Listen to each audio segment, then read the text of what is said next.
The girl stood at the far end of the wooden platform, her small fingers trembling against the thin fabric of her faded blue dress. The orphanage matron had lined them all up again. "Stand straight. Smile. Maybe today someone will choose you."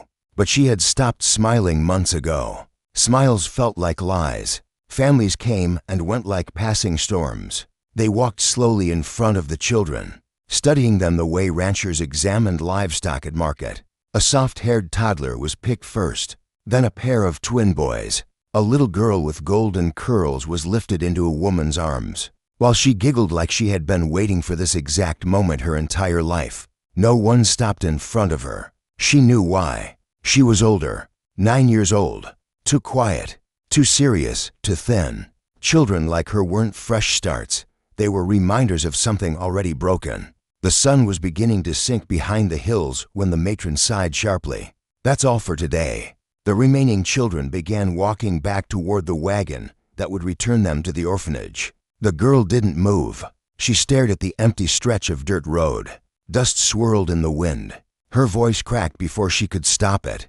"Nobody picked me." The words weren't loud, but they were heavy. She wrapped her arms around herself as if trying to hold her heart in place. Her lips trembled. "I tried to be good."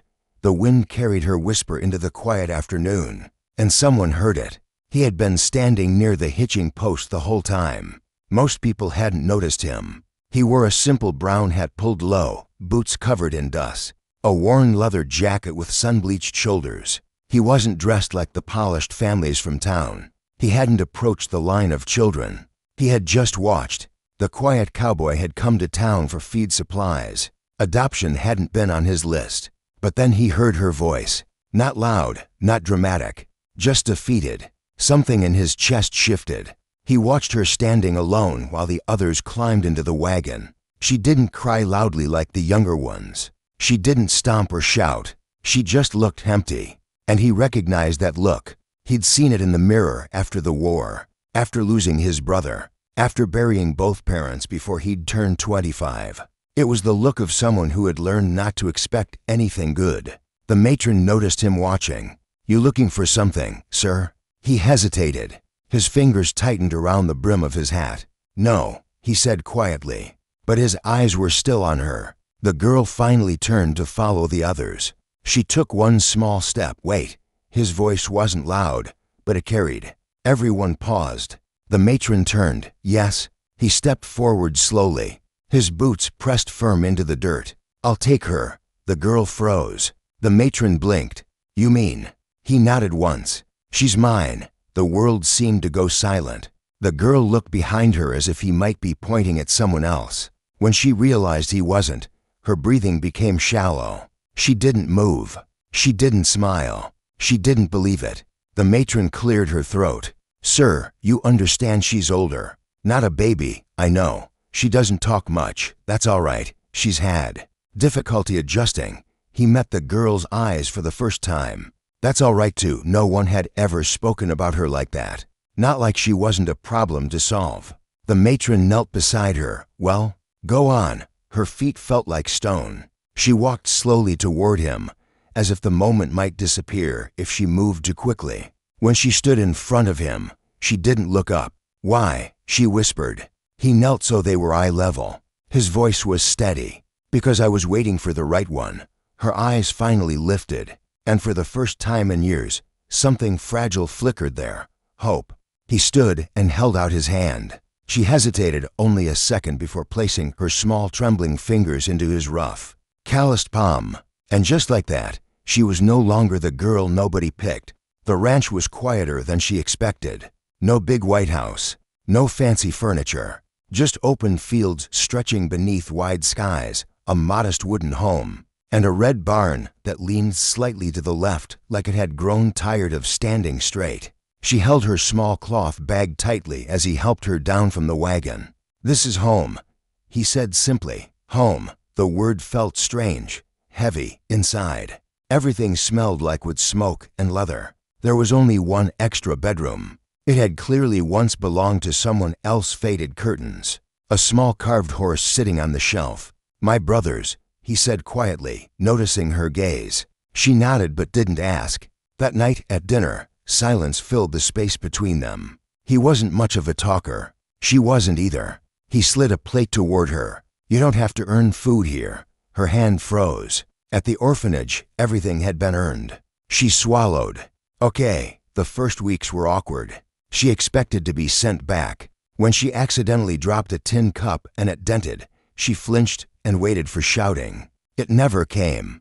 He simply picked it up and said, "Metal bends." It's what it does. When she forgot to feed the chickens one morning, she prepared for punishment. Instead, he handed her a basket. "Let's fix it." She watched him constantly, waiting for anger, for disappointment.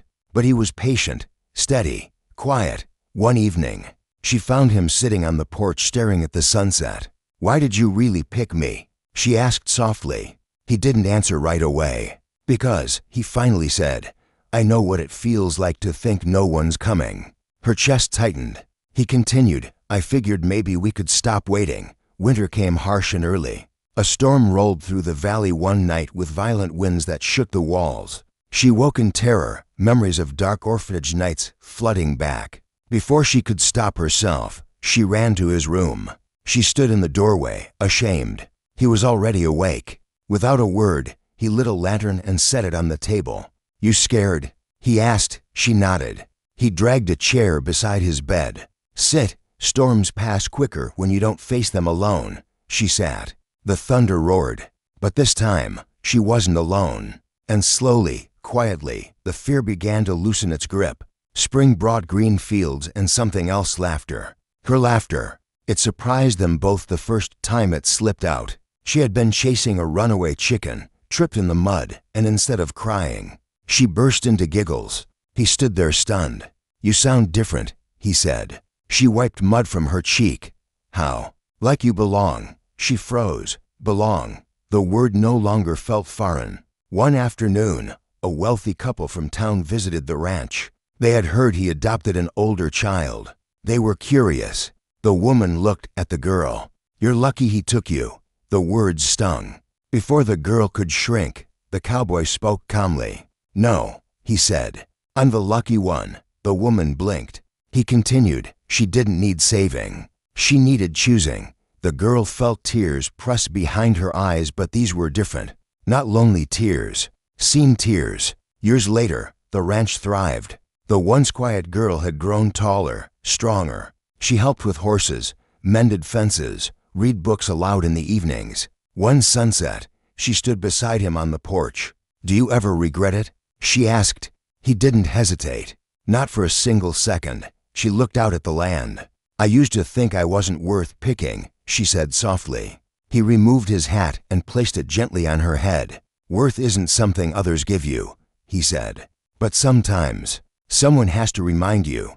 She slipped her hand into his, just like she had that first day. Only now, it didn't tremble. And somewhere in the fading light, the echo of a little girl's broken whisper disappeared forever. "Nobody picked me, because someone had." And he never let go.